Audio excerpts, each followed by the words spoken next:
주로 영화에 나오는 건 17과 18. 이 둘이 나는 17, 나는 18 이렇게 써있지 않아도 얘가 누군지 알아요. 그게 너무 신기해요. 목소리도 다르고. 그래서 로버트 패틴슨이라는 배우를 빼놓고 이야기할 수가 없다.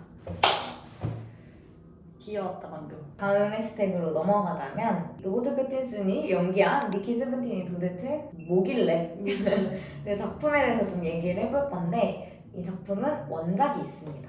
미키 세븐이라는 SF 소설이 원작이고 비하인드 스토리는 초안이 이제 완성됐을 때 워너브라더스가 판권을 미리 샀어요.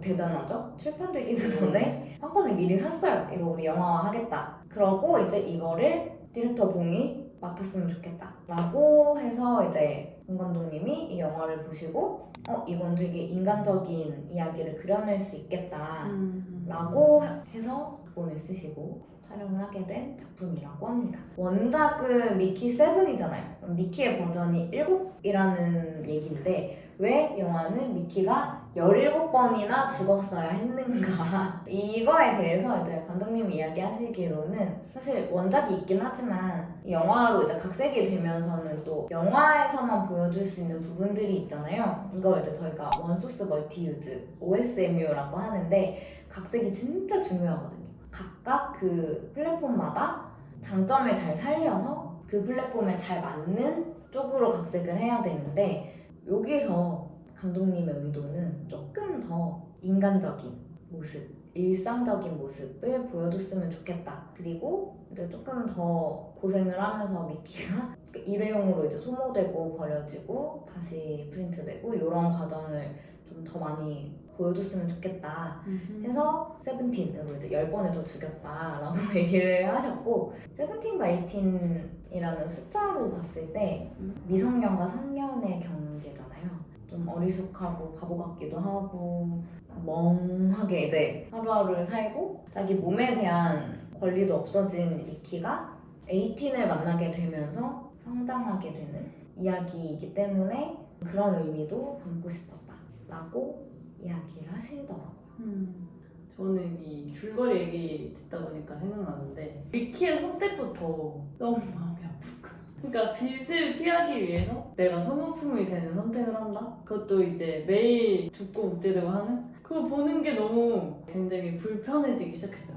왜 이렇게 불편하나 생각을 해봤는데 근데 그게 너무 우리 같은 거야. 우리 모습 같은 거예요. 그래서 그렇게밖에 만들 수 없는 사회지만 대체 이거 누가 만들었을까를 진지하게 대체 이런 거 누가 만들었는데 누가 발전시킨 건데 라는 생각과 결국에는 그런 세상을 안 만들려면 좋은 사람들이 많아져야 되고 좀 더 사람을 사람답게 대하는 가치관을 가진 사람들이 많아져야겠다라는 생각을 좀 하고 근데 현실은 그렇지 않은 거에 대해서 굉장히 씁쓸함을 느끼면서 저는 나왔거든요. 영화를 보고. 그게 저의 주된 감상문이었어요. 이제 울었다고 하시니까 그것도 듣고 싶고 그 너무 궁금해서 왜 울었을까? 울 수도 있죠 뭐. 그러니까 울 수 있는데 울 수는 있죠. 울 수는 있는데 어떤 면이 그렇게 슬프게 했을까? 그러니까 그게 궁금한 거예요. 비인간적인 일들이 너무 당연시되고 이제 여기서 미키로 대변이 되는 피지배계 틈? 그러니까 자본주의 사회에서 권력 구조의 상위에 있지 않은 우리 같은 소시민의 삶을 너무 잘 보여주고 있잖아요. 사실 저희가 이 포스터를 고른 게 뭐 고통스러워도 이래야지, 더러워도 이래야지, 뭐 같아도 이래야지 이렇게 돼 있는데 그러니까 너무 우리 같잖아요. 그리고 미키가 이렇게 막 이렇게 하다가 죽으면 미키를 그 용광로 같은 소각장에 정말 쓰레기 버리듯이 넣어요. 그러니까 그거만으로도 너무 비참하잖아요. 너무 비인간적이고 맞아요. 내가 만약에 뭐 이 일을 감당할 수 없고 뭐 이렇게 해가지고 도태되고 버려지면 금방 이렇게 다른 사람으로 채워지는데 그것만도 비참한데 이 자본주의 사회가 권력을 유지하고 돈이 많은 사람들이 재산과 권력을 유지할 수 있는 재료로 다시 가는 그런 걸 너무 적나라하게 보여주는 거라서 네. 그래서 이제 모두의 심기가 불편한 그래서 뭐 찝찝하다 뭐 기분 나쁘다 보지 마라 그렇게 의도한 거잖아요. 맞아요. 그렇게 의도를 네. 하고 만들었는데 그리고 이거를 꼭 보고 이런 대화로 이렇게 얘기를 저는 꼭 해야 된다고 생각하거든요. 그래야지 발전이 있다고 생각하고 다른 세상을 만들어 볼 수 있는 거잖아요. 그리고 꿈꿔볼 수 있는 거잖아요. 그 다른 세상을 만들자 하면서 이제 이게 아니라 극우 성향의 정치인이었던 케네스 마샬 아 너무 마크 러팔로의 역할이 우리 새로운 세상 만들자 이러고 나를 따르라 해서 가는 곳이 니프라임이라는 우주 행성이에요. 맞아요. 그래서 이 우주선이 이렇게 발사가 될 때 지원을 해서 사람들이 우주선을 타는데 이 사회에서 실패자, 실업자 그런 사람들이 이제 진짜 등 떠밀리듯이 가는 곳이 그 케네스 마샬의 니프라임으로 향한 우주선이라는 거죠. 근데 그 정도? 새로운 다른 세상으로 가는 그 과정에서도 이미 계급이 나눠져 있는 게 그쵸. 그러니까 미키 같은 이런 사람들이 지나가면서 야 죽는 거 기분이 어떠냐? 나 안 죽어봐서 모르겠다. 그러니까 이거 그런 느낌. 장난해? 약간 이런 게 나오는데 미키는 약간 그러니까 얘가 너무 바보 같고 그런 거에 대꾸를 못하니까 내가 진짜 제일 막 취업해주고 싶은 좀 막 답답해 처음에. 그러니까 그거부터가 이미 새로운 세상 어쩌고 하지만 자기들의 기득권을 사회의 위한 구조를 그런 폐쇄적인 공간에서 더욱더 공고하게 하는 맞아요. 게 된 거죠, 사실. 뭔가 지금 사회와 다르지 않다. 그게 그렇게 더 느꼈던 것 같아요. 그냥 봉준호 감독님의 전작들에서와 마찬가지로 세계가 그대로 그냥 뭐 기차, 집, 우주선 이렇게 축소되어서 보여주는 그런 느낌이고 그 우주선에서의 첫 번째 좀 장면들은 1984 조지 웰의 소설 같은 느낌도 들어요. 그런 부조리한 이런 사회에서 우리의 미키 그를 대하는 다른 사람들의 모습에서 그냥 더 불편하고 그렇습니다. 그리고 이제 뭐 기득권층 케네스 마샬과 그의 아내 일파 역을 맡았던 토니 콜렛의 말을 빌려서 이제 얘기하자면 나르시스트와 엘리트주의자의 전형적인 모습이다. 그래서 이들은 진짜 사치품을 있는 그대로 다 가지고 와서 우주선에서도 사치를 하면서 살고 거기서 사람들은 막 칼로리 계산해가지고 그 거지 같은 거 먹고 있는데 일파는 맨날 최고의 소스를 만들 거야 이러면서 소스에 미친 여자거든요. 저는 그 소스가 뭐 여러 가지로 해석할 수 있겠지만 소스라는 건 사실 맛을 위한 거잖아요. 그러니까 생존을 위한 식량에는 전혀 필요가 없는 사치 요소란 말이에요. 맞아. 그러니까 그런 사치스러운 면과 자기들의 그런 권력을 유지시키고 이제 부조리함을 약간 덮고 막 그런 걸 좀 의미하기도 할 것 같은데 저도 그 생각했어요. 정말 사치의 끝을 저렇게 표현한 게 아닐까. 그리고 이제 이들이 가려고 하는 이제 니프라임이라는 행성에는 원주민이 있습니다. 맞아요. 크리퍼라는 크리처. 이름을 이제 이들이 붙여주는데 크리처야 크리퍼야. 이 크리처의 이름이 크리퍼인 거죠. 아.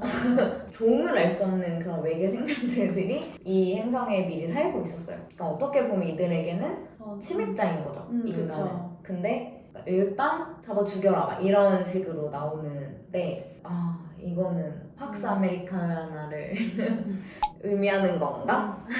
모든 건 다 미국이 중심이고 미국이 세상의 중심이고 다른 건 알 필요 없어요. 약간 이런 느낌이 거기서도 이제 나오고 또 이들이 이제 자세히 나오진 않지만 뭐 회사라고 부르는 어떤 뭐 교회, 종교적인 단체가 뒤에 있고 모종의 약간 정경유착과 이런 걸 좀 나타내려고 한 거 아닌가? 이런 생각이 들었는데 그런 부분들을 보면서 전 세계 관객들이 다 우리나라 생각나서 속이 터진다 약간 이런 평을 하고 있다고 해요. 근데 이제 감독님이 의도한 거 뭐 그렇게 정치적인 걸 막 색을 드러내고 이러려고 만든 영화는 아닌데 그렇게 그냥, 됐네. 이런 뭐, 느낌. 갑자기 생각났는데 마크 러팔로 배우님이 인터뷰 하는 거에 나와서 자기는 그 역할을 연기하면서 너무 과하게 한 게 아닌가 라는 생각을 했는데 찍고 나서 개봉할 때가 되니까 너무 약했는데 근데 사실 이 영화가 SF 영화긴 하지만 뭐 듄이나 뭐 이런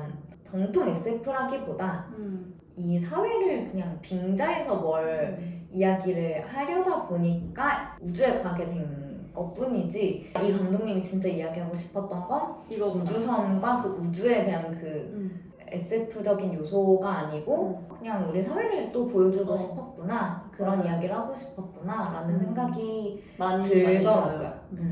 그리고 이제 이 감독님의 첫 번째 러브 스토리가 가에 나오잖아요.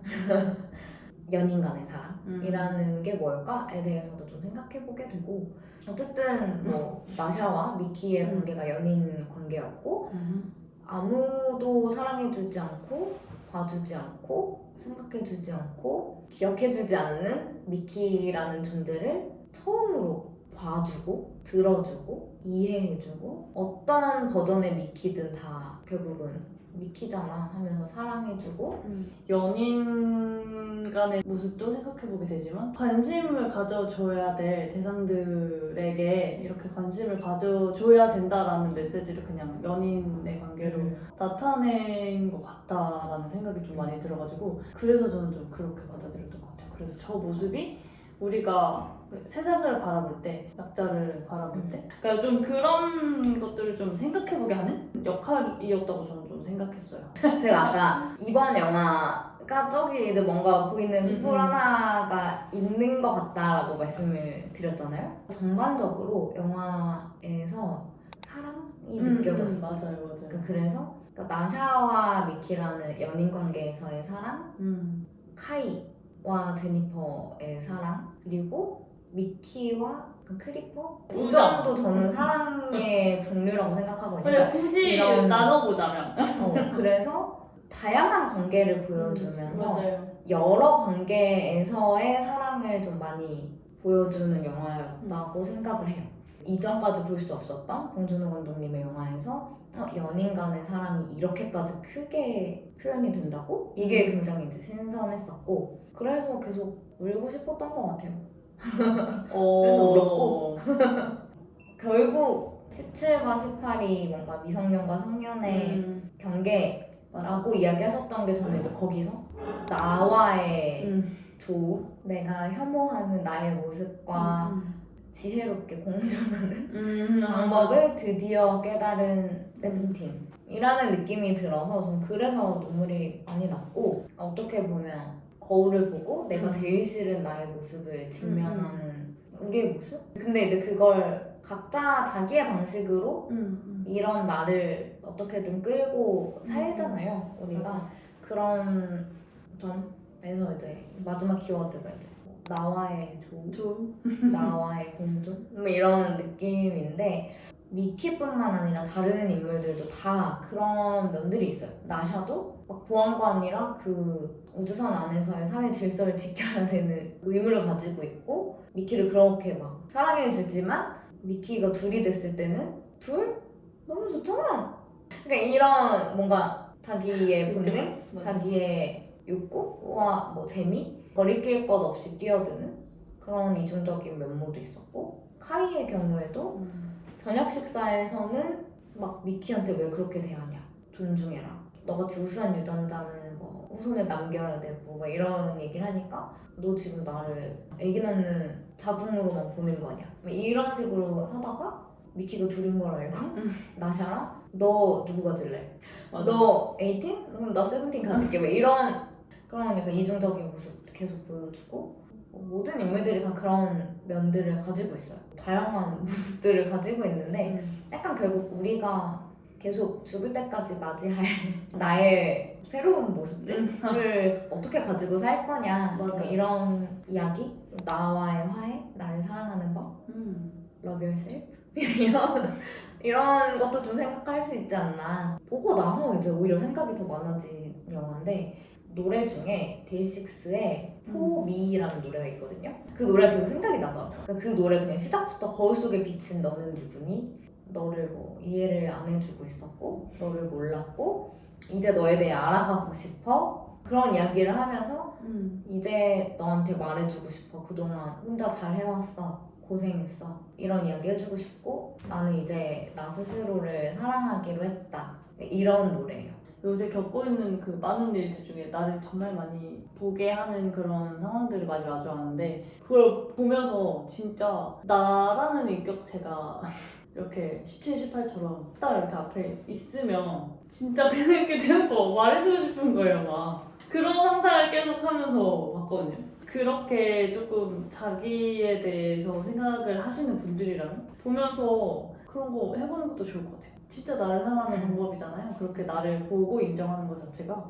그렇게 접근하셔도 영화를 보는 데에 조금 더 재미어서 이렇게 한 스푼 추가하는 게 아닌가 하는 생각이 그리고 들어요.